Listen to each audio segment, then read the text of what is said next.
y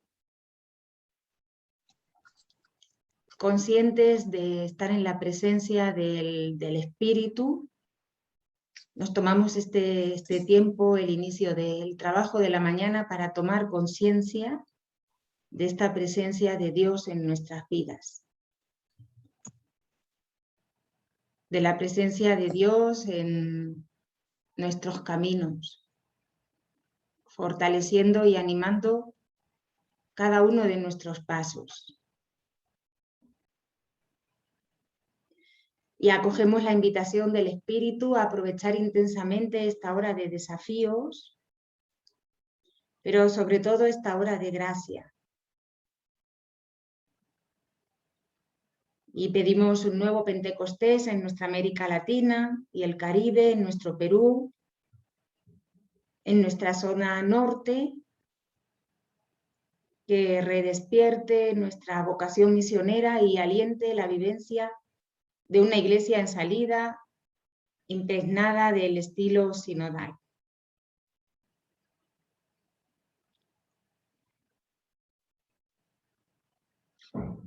Y traemos presentes también a esta oración a nuestras hermanas y hermanos de otras congregaciones, también a los sacerdotes que acompañan nuestro camino y acompañamos sus caminos, para que hagamos posible este sueño.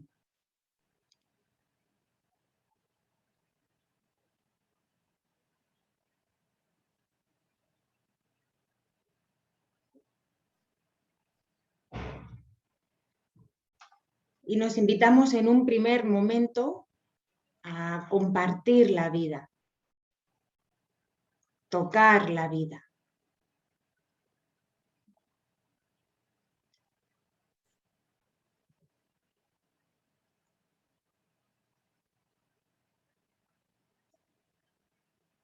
Este es un espacio para encontrarnos con Dios, entre nosotras, entre nosotros.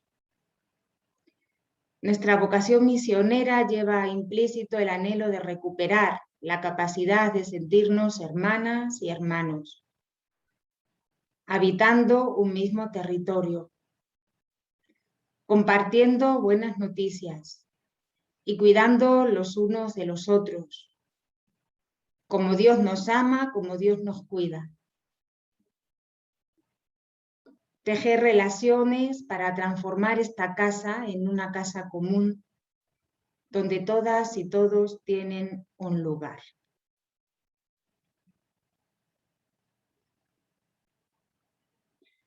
Agradecidos y agradecidas por este espacio para dejarnos tocar la vida. Nos tomamos un par de minutos para preguntarnos cómo estoy después de estos días de encuentro, de escucha, de diálogo. ¿Qué sentimientos, sensaciones afloran, ¿no? Y compartimos una palabra en el chat.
Y continuando con este itinerario espiritual que nos propone la primera asamblea eclesial, pues también nos animamos a compartir un segundo momento iluminando la vida. Acogiendo esta invitación a compartir nuestras experiencias que se suscitan desde el encuentro cotidiano con la persona de Jesús, que acompaña nuestro caminar y acompaña la historia de nuestros pueblos, de nuestra gente. Y acogemos la palabra que tiene para cada uno de nosotros y nosotras hoy y la hacemos nuestra. Ustedes son la sal de la tierra. Mas si la sal se desvirtúa, ¿con qué se la salará? Ustedes son la luz del mundo. No puede ocultarse una ciudad situada en la cima de un monte, ni tampoco se enciende una lámpara y la ponen debajo del celemín.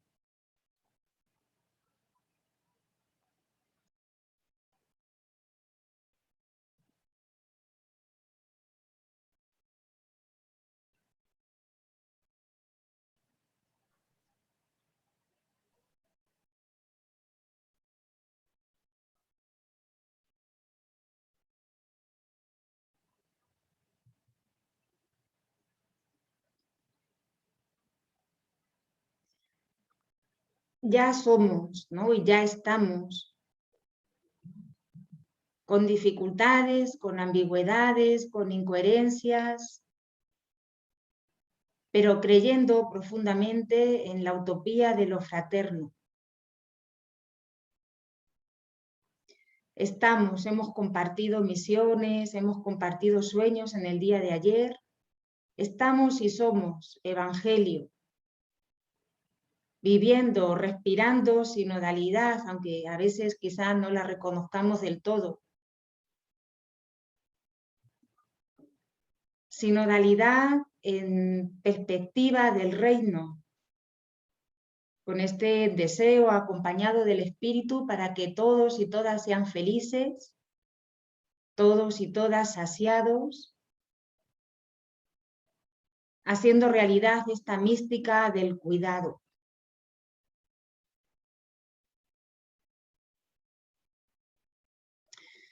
Y pedimos al Espíritu que todo lo recrea, que todo lo renueva, ser y estar como Jesús. Que también nuestro paso por la historia, haciendo el bien, geste vida, promueva vida, que el Espíritu Santo nos libere de la fatiga y el estancamiento, que nos rescate del acomodamiento y de la inercia.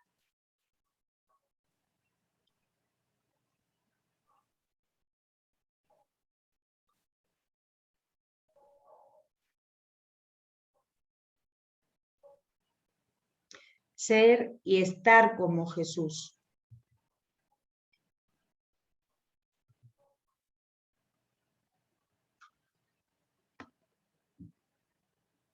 Acogiendo este momento tercero propuesto para incidir en la vida.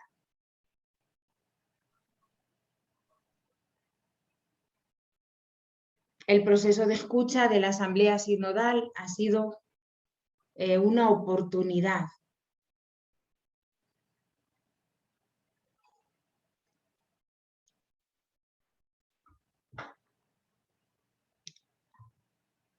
Bien, continuamos y ahora con la participación de todas y todos. Les invito a compartir unas reflexiones por Converse. Entonces, la primera columna, si la puede leer las hermanas y hermanos de Cajamarca y Chimbote.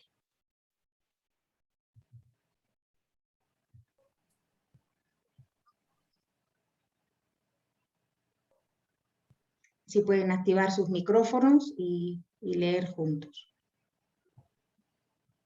Ponernos en estado permanente de misión. y recorrer juntas, juntos, juntos un un itinerario de conversión integral, haciendo realidad el sueño de una iglesia en salida, que cuida la vida en todas sus formas. que cuida la vida en todas sus formas.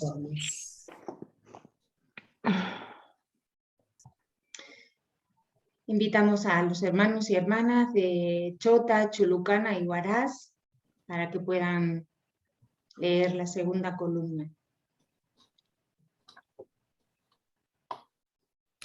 con disponibilidad a repensar y reformar estructuras pastorales desde una espiritualidad de la comunión y audacia profética, forjando estructuras abiertas, flexibles, animadoras de una misión sinodal.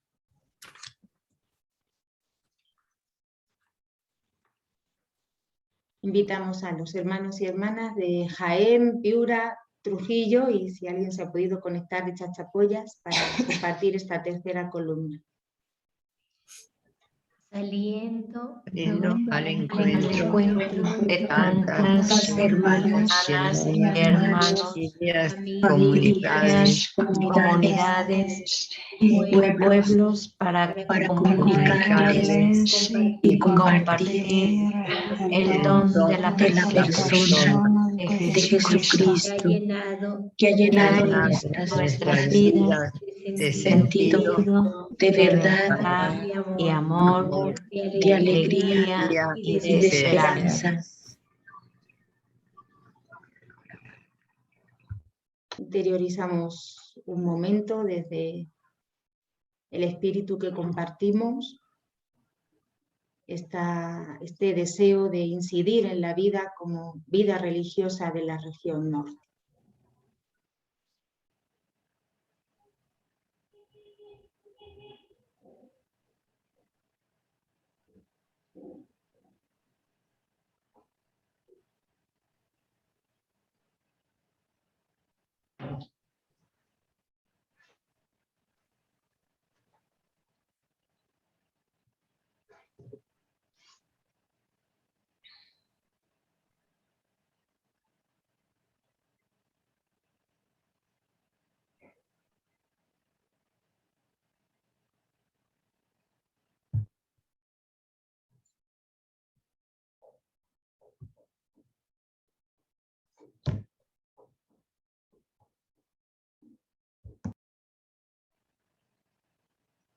Y siempre pues iluminando nuestra vida con la palabra de Jesús, hacemos nuestras también esta invitación. Enciendan una lámpara y pónganla sobre el candelero, para que alumbre a todos los que están en la casa. Brille así su luz delante de todas las personas.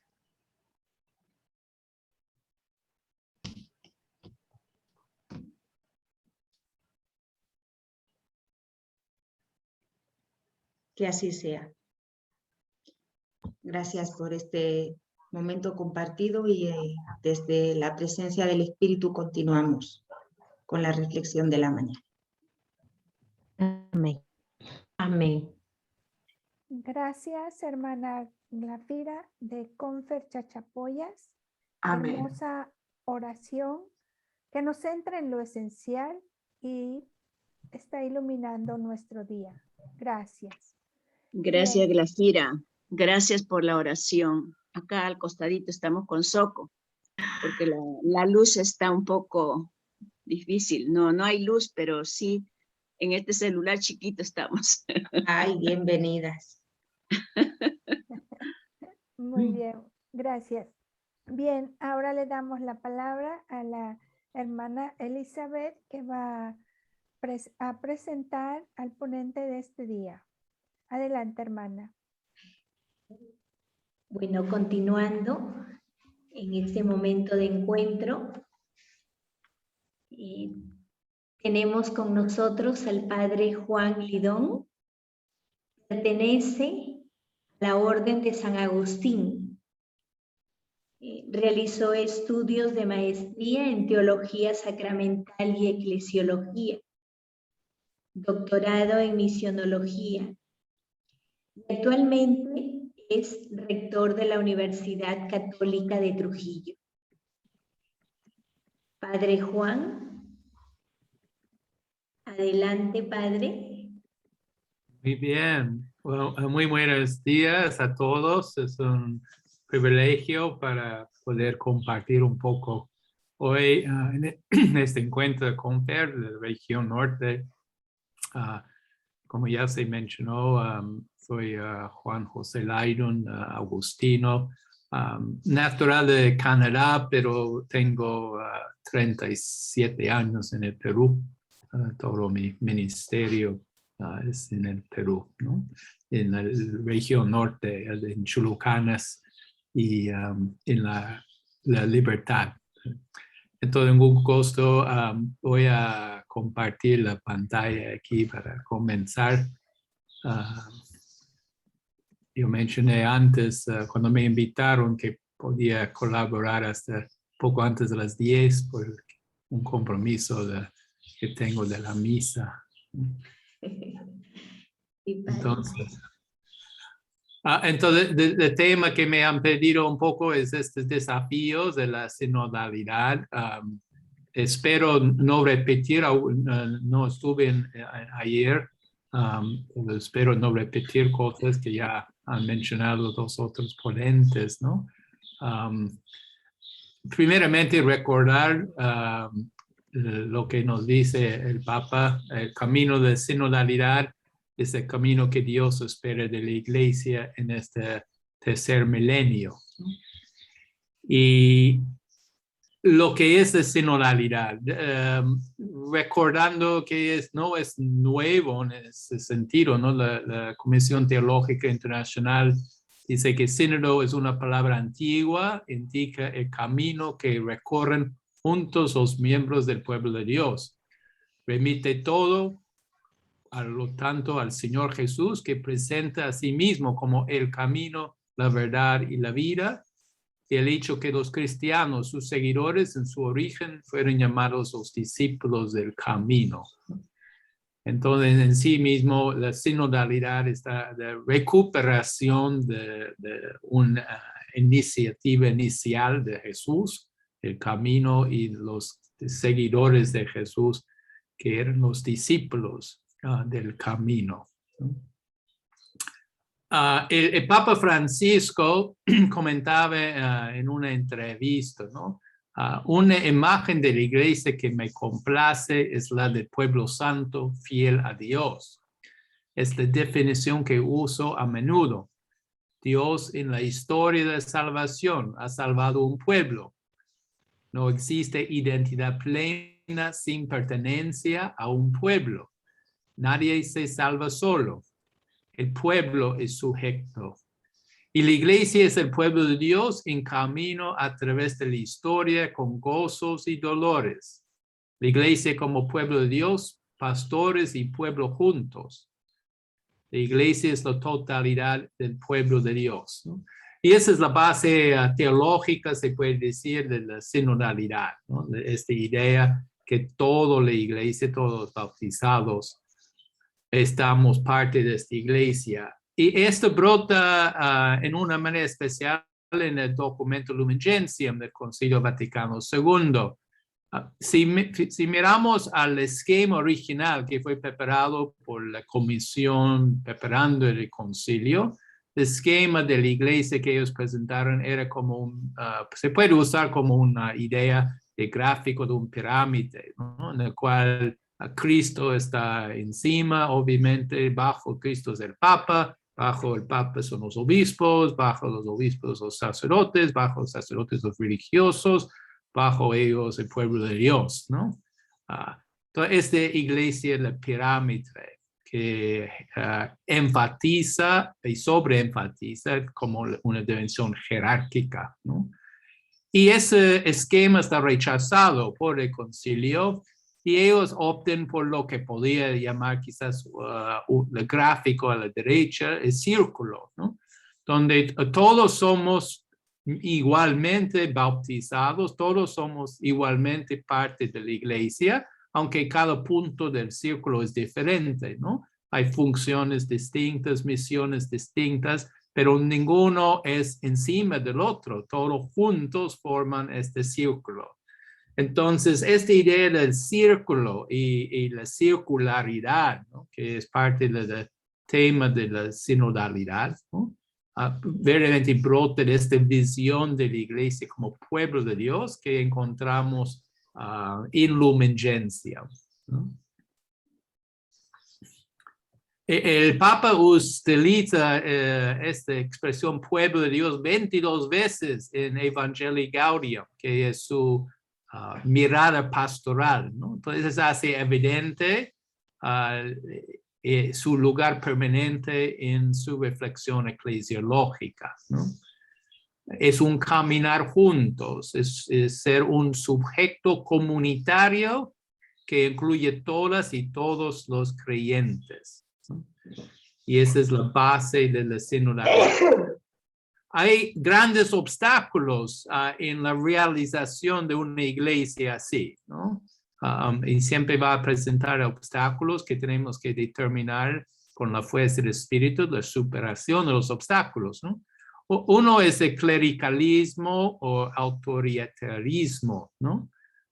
El clericalismo, la palabra en sí misma, enfocando sobre clérigos, pero si somos sinceros, el problema no es solamente clérigos, es el problema de religiosos, religiosas también, que marginaliza a veces los laicos, ¿no? Es la idea de que yo sé más, yo soy mejor, y yo soy quien manda, ¿no? Ese es el clericalismo, es la actitud sin dialogar, ¿no? Aquí voy a determinar yo, ¿no?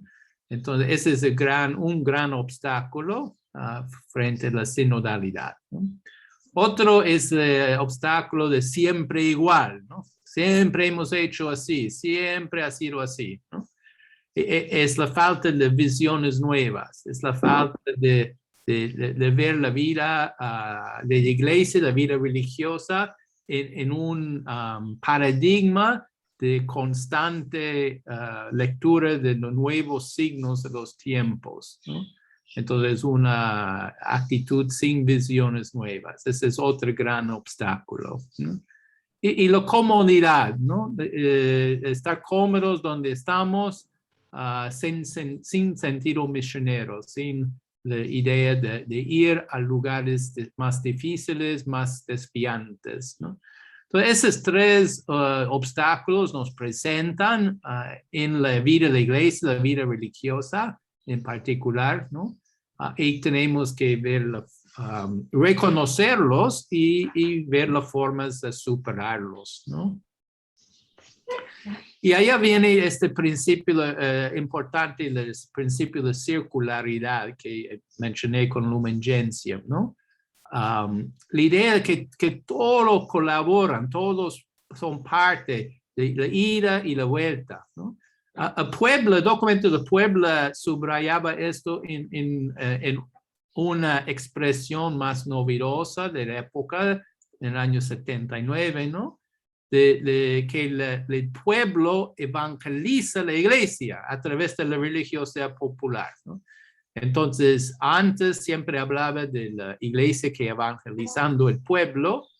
El documento de Puebla se subraya que hay una circularidad de la iglesia, la vida religiosa, sacerdotes, toda esta dimensión de la iglesia evangeliza, pero son evangelizados también, ¿no?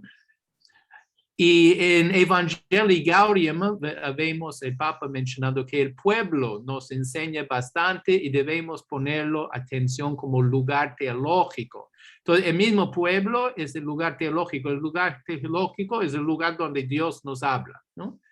Entonces, en el pueblo, Dios nos habla, ¿no? Entonces, esta circularidad, no solo hablamos al pueblo de Dios, no solamente evangelizamos, somos evangelizados, ¿no? Y en Querida Amazonía, el Papa pone aún más amplia esta idea del lugar teológico, ¿no? El Padre Dios que creó cada ser del universo con infinito amor, nos convoca a ser sus instrumentos en orden a escuchar el grito de la Amazonía. Los creyentes encontramos en la Amazonía un lugar teológico, un espacio donde Dios mismo se muestra y convoca a sus hijos. Entonces, el lugar teológico como pueblo y el lugar teológico de la naturaleza. Dios nos habla en ambos de estos. Esta circularidad, entonces, no solo involucra el pueblo de Dios, involucra toda la naturaleza.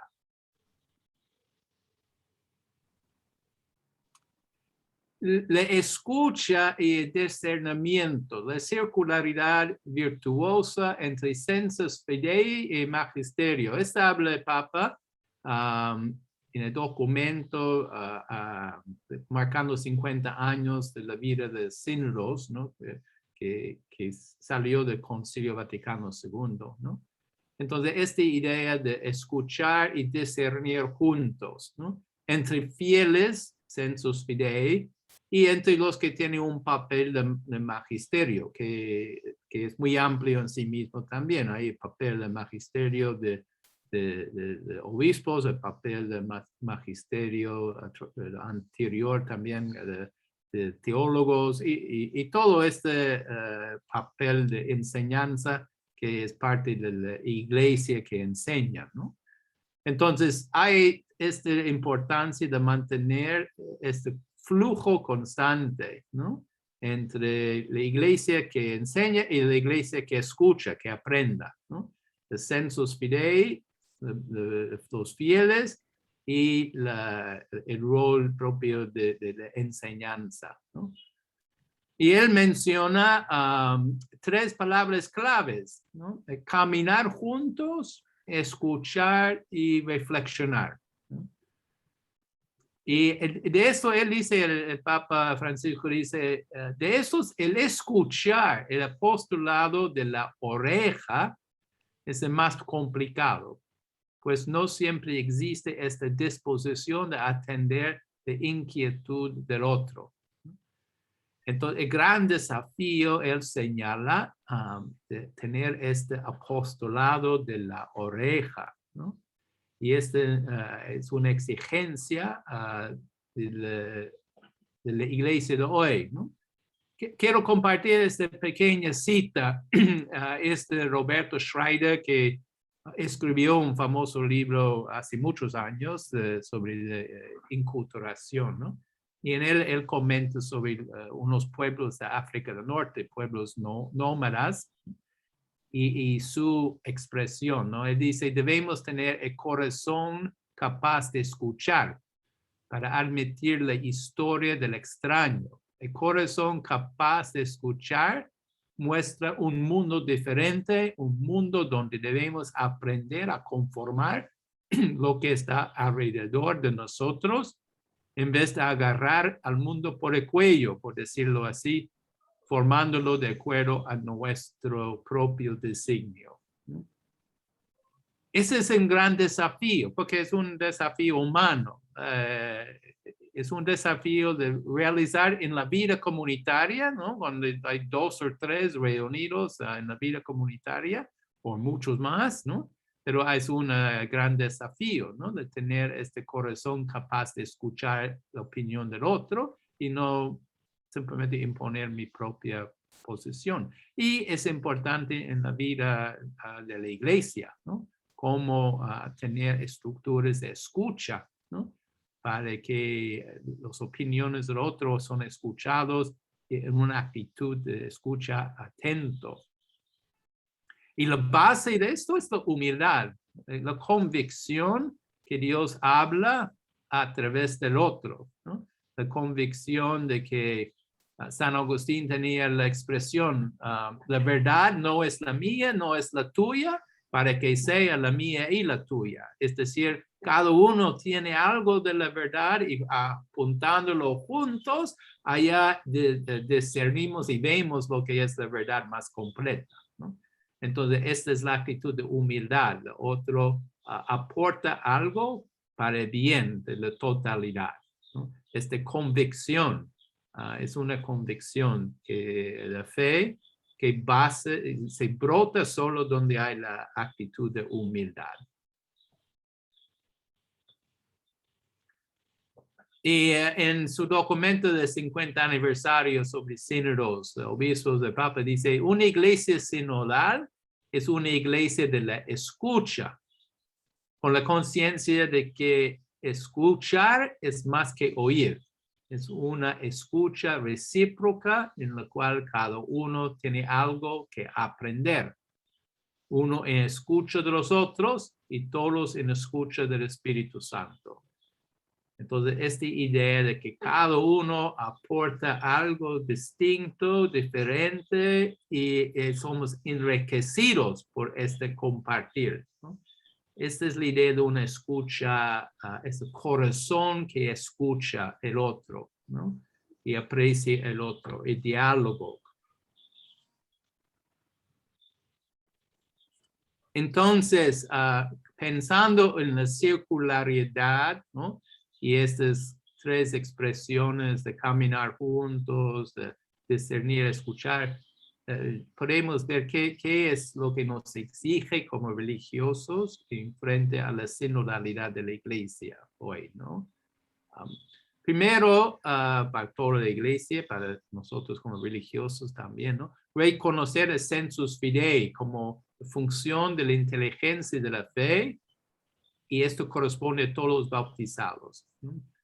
Entonces, la convicción de que el sensus fidei, ¿no? El sentido de la fe de la gente, de todos los bautizados, es importante. Entonces, tenemos que tener estructuras de escucha.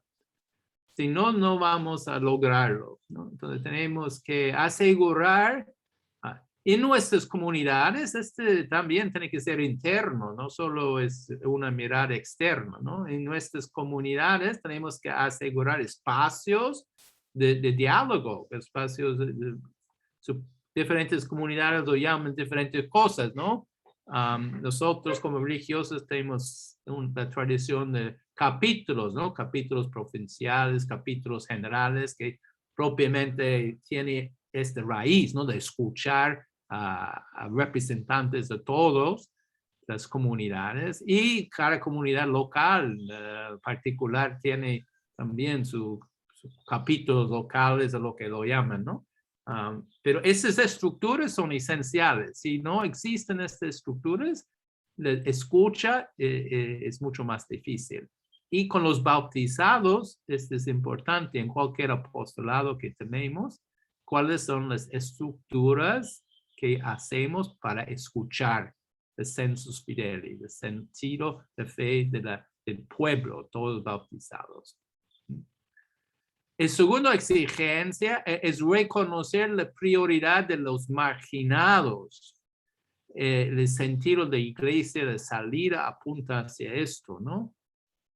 Los que no son escuchados son los pobres y marginados. En nuestro mundo, en nuestra sociedad, son los que no tienen voz, no son escuchados. Y el Papa en Querida Amazonía enfatiza mucho esto, ¿no? La necesidad que ellos ocupan no un lugar, sino el primer lugar en la mesa de diálogo sobre sus propias regiones, ¿no? Entonces, ¿cómo vamos nosotros como religiosos promover la prioridad de los pueblos marginados, los que viven en las periferias, los que son marginados por alguna razón u otra, los más pobres? ¿Cómo vamos a asegurar que tiene una prioridad? Y luego tenemos que preguntarnos si la praxis eclesial favorece este reconocimiento del sensus fidei y el respeto y la escucha de los marginados, ¿no? Y esto requiere un proceso de discernir, de planificar y evaluar. Un principio muy estimado en la iglesia del primer milenio, el Papa menciona, es lo que a todos afecta debe ser tratado por todos, ¿no? Entonces, es un discernimiento no solo personal, sino comunitario, ¿no? Muchas veces enfocamos sobre la dimensión personal del discernimiento, qué es lo que el Señor pide de mí, ¿no? Pero la necesidad de asegurar que es un discernimiento comunitario. Si trata de terminar y recorrer como iglesia mediante la interpretación teológica de los signos de los tiempos, ¿no? Los signos de los tiempos cambian constantemente en forma acelerada, dice el Vaticano II, ¿no? Entonces, nuestra respuesta, nuestra lectura de los signos del tiempo y lo que Dios quiere de nosotros, ese proceso de discernir, de ver, juzgar y actuar, es siempre cambiando, ¿no? Por eso tenemos que superar, hacer siempre igual las mismas cosas, ¿no? Y este es ser una iglesia profética, algo propio de nuestra vida religiosa, colaborar y construir y empujar una iglesia más profética, ¿no? Y muchas veces tenemos que empujarla como religiosos. Es parte de la misión de ser religiosos, es empujar el resto de la iglesia hacia una iglesia más profética, ¿no? La metodología es la meta. Digo esto en el sentido, el proceso sinodal no apuntan hacia un documento final, ¿no? Obviamente la asamblea eclesial en noviembre terminará con algún documento, pero no, ese no es el objetivo principal, ¿no? La metodología es la meta, es decir, estructuras de incluir todos en el proceso, ¿no? Para que todos aporten, todos se sienten importantes, todos sienten que tienen voz, ¿no? Entonces, la metodología en sí misma, si se logra la metodología, se logra la meta, ¿no? Independiente de un documento final, ¿no? La metodología en sí misma es el proceso de evangelización, ¿no? Una iglesia sinodal es como estandarte alzada entre las naciones, dice el Papa, ante el mundo actual que paradójicamente pide participación, solidaridad y transparencia, pero que muchas veces entrega el destino de poblaciones enteras en manos codiciosas de pequeños grupos de poder. Entonces, la iglesia tiene que dar testimonio de otra manera de actuar. Y en el Perú de hoy esto es más obvio que nunca en el contexto político que estamos viviendo, ¿no? Y las divisiones políticas. La idea de respeto, la idea de escuchar, la idea de dialogar. Si nosotros damos modelo de esto, esa es una iglesia profética en un mundo político que totalmente ha abandonado estos preceptos, ¿no? El concepto de sinodalidad se refiere a la corresponsabilidad y la participación de todo el pueblo de Dios en la vida y misión de la iglesia. Puebla usaba la expresión comunión y participación. En la comunión, en la unidad, en la participación de todos, en la vida de la iglesia y la vida de sociedad, ¿no? Vamos construyendo mayor dignidad del ser humano, según el documento de Puebla. Es decir, nosotros logramos a construir un mayor sentido de dignidad en el ser humano en la medida que aseguramos y promovemos la comunión, la corresponsabilidad, la participación de todos en la vida de la iglesia y la vida de la sociedad, ¿no? Y la doctrina de sensus fidei fidelium significa que todos los miembros de la iglesia son sujetos activos de la evangelización, ¿no? No son objetos de la evangelización, no evangelizamos a ellos, es sí, pero ellos nos evangelizan también. Entonces todos tienen responsabilidad de evangelizar. Ser misioneros, discípulos misioneros, es por ser bautizados, ¿no? Entonces, este énfasis se pone en la sinodalidad y tenemos que dar testimonio de esto en la vida religiosa. Y es importante entonces este principio de desde abajo y desde adentro, ¿no? El Papa dice, ¿no? Los vínculos de historia, lenguaje y cultura favorecen en su vida concreta ejercicio de este estilo sinodal y constituye la base para una eficaz conversión misionera. Solo en la medida en que estos organismos, es decir, las estructuras eclesiales, permanecen conectados con lo bajo y parten desde la gente de los problemas cotidianos, puede comenzar a tomar forma una iglesia sinodal. Entonces, este principio desde abajo, desde adentro, desde abajo, desde los lugares más arrinconados del pueblo de Dios, ¿no? Tenemos que apuntarnos hacia esto. Y desde el pueblo de Dios, desde las bases del pueblo de Dios, de toda la vida del pueblo de Dios, ¿no? Encontramos cuáles son sus problemas, cuáles son sus preocupaciones, ¿no? Y muchas veces van a ser diferentes que las nuestras, ¿no? Muchas veces la iglesia tiene que asegurar la escucha de estas grandes preocupaciones. ¿Cuáles son los signos de los tiempos en el pueblo de Dios? ¿Cuáles son sus preocupaciones, ¿no? Y a eso es desde abajo, ¿no? Es la escucha de ellos, ¿no? Y desde adentro es el respeto por las diferencias. Este pueblo en cada lugar es diferente, las culturas son diferentes, es multicultural el país.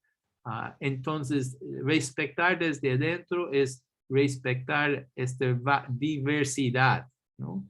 La diversidad de culturales y la diversidad de expresiones de fe que puede manifestarse en esto. Entonces, esta actitud de tener desde abajo y desde adentro nos asegura un proceso sinodal. Sin esto no va a haber, ¿no? Entonces tenemos que, como religiosos, preguntarnos si verdaderamente promovemos esto en nuestras expresiones de pastoral. Si nosotros expresamos estas actitudes de escuchar las preocupaciones de la gente y comenzar desde allá, ¿no? Leer los signos de los tiempos desde la perspectiva y preocupaciones de la gente y desde allá mirarnos desde adentro en actitud de respeto a las culturas de la gente.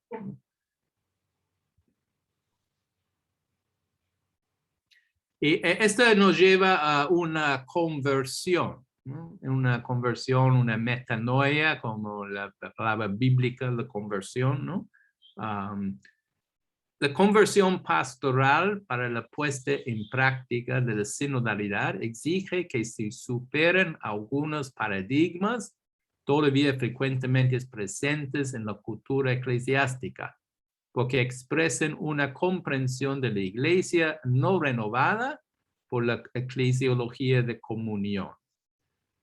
Y señala el Papa estas tres, ¿no? La concentración de la responsabilidad de la misión en el ministerio de los sacerdotes, religiosos y religiosas, ¿no?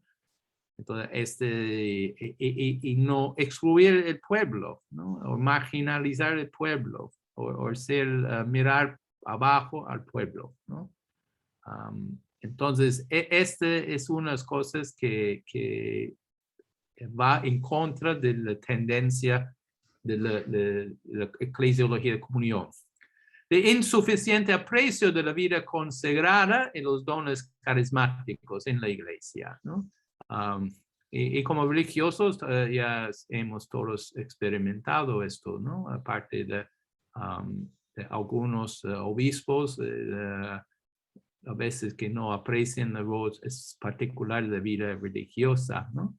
Y la escasez valoración de los fieles laicos y entre ellos de las mujeres, ¿no? Obviamente un gran desafío de la iglesia, ¿no? Y sin conversión del corazón y de la mente, sin un adestramiento ascético en la acogida, la escucha recíproca, de muy poco sirverían los mecanismos exteriores de comunión que podrían hasta transformarse en simples máscaras sin corazón ni rostro, dice el Papa, ¿no? Entonces, la conversión es la alma del proceso sinodal en nuestras vidas personales, en la vida comunitaria y en la vida pastoral. Y nos lleva a la espiritualidad de comunión, ¿no? Y la Eucaristía es el paradigma de esta espiritualidad, ¿no? Porque en la Eucaristía tenemos el momento de reconciliación, ¿no? Al inicio, de sanar los corazones heridos. Tenemos la escucha de la palabra de Dios, pero recordando también la palabra, la homilía, debe enfocarse sobre, hay dos fuentes de la palabra de Dios, dice San Agustín, ¿no? La Biblia es el segundo libro de Dios, él dice. El primer libro de Dios es la creación, ¿no? Entonces, nos lleva a ser contemplativos de la palabra y contemplativos del pueblo, ¿no? La unidad en la diversidad, la idea de que un solo pan, un solo cáliz sobre el altar subraya la unidad en la diversidad y la dimensión misionera, somos enviados al final de la misa, ¿no? Somos discípulos misioneros. Entonces, la misa de celebración eucarística, con esos 4 puntos, subraya en manera singular esta espiritualidad de comunión que tenemos que manifestar en todas las estructuras, ¿no? Es necesario dejarse interpelar siempre por la pregunta ¿cómo podemos ser verdaderamente iglesia sinodal si no vivimos en salida hasta todos para ir juntos hacia Dios, ¿no? Y si vemos en nuestra vida religiosa, esto es muy generalizado, obviamente. Hay como 2 raíces, troncos fundamentales. Uno es el movimiento monástico, ¿no? Que enfatiza una vida de oración, vínculo con la naturaleza y la idea de tiempo de Dios, el reino que todavía no, la dimensión escatológica del reino. Y luego el movimiento mendicante, donde la iglesia sacan de los monasterios, del campo para ir a las nuevas ciudades que estaban brotando en Europa. Ahí nace el movimiento mendicante y la idea de la vida activa que algunos llamarían, ¿no? Que es un cambio del lugar social, del campo a la ciudad en aquel entonces. Está basada en la igualdad de miembros. Eran llamados frailes para enfatizar que todos son hermanos, hermanas, ¿no?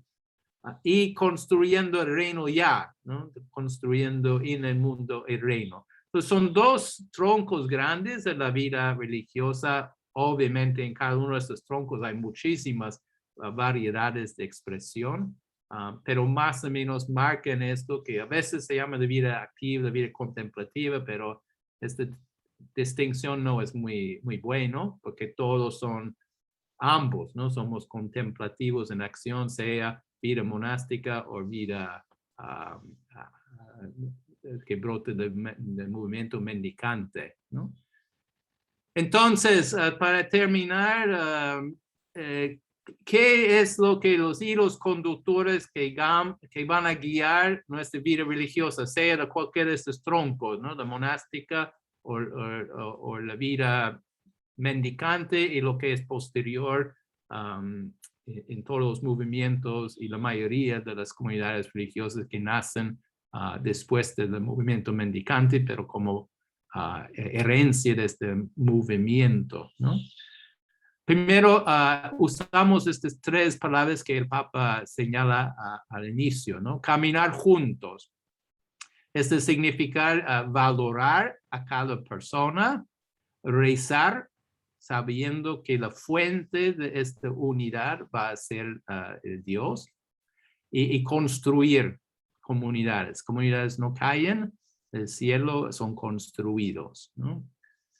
La actitud de escuchar, especialmente las voces silenciadas, los pobres y la madre tierra, ¿no?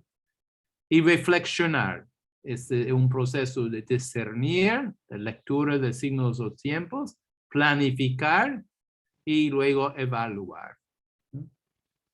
Y estos son 3 respuestas que nos permiten superar los obstáculos que ya mencioné. El clericalismo o el autoritarismo, que es una actitud de sin dialogar.